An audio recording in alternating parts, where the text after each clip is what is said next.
दादी माँ प्लीज एक कहानी सुना दो। हाँ दादी माँ, स्टोरी के बिना नींद नहीं आती। अच्छा बेटा, आज कहानी सुनाती हूँ ध्रुव तारे की।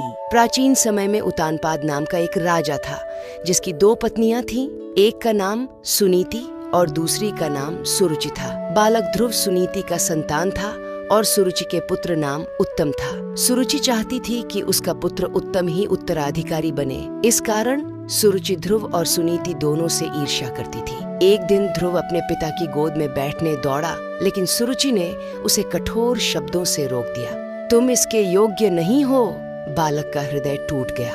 आंखों में आंसू लेकर वह अपनी माँ सुनीति के पास पहुंचा। माँ ने प्यार से उसके आंसू पोंछे और कहा, बेटा, अगर गोद में स्थान चाहिए तो भगवान नारायण की गोद में मांगो, वही सबके पिता हैं। ध्रुव ने यही अपना लक्ष्य बना लिया। वह अकेला वन की ओर निकल पड़ा। रास्ते में नारद मुनि मिले, जिन्होंने उसे तपस्या का मार्ग दिखाया। नन्हा ध्रुव ध्यान में बैठ गया।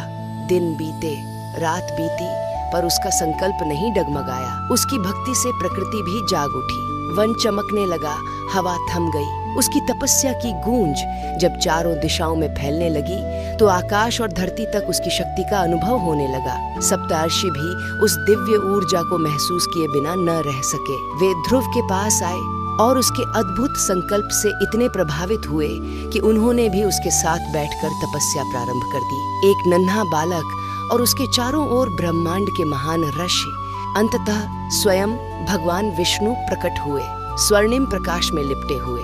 भगवान ने प्रेम से पूछा, वत्स, क्या वर चाहिए? ध्रुव ने हाथ जोड़कर कहा, प्रभु, मैं आपकी गोद में स्थान चाहता हूँ। भगवान मुस्कुराए और बोले, आकाश मेरी गोद है और आज से तुम वहाँ अमर रहोगे।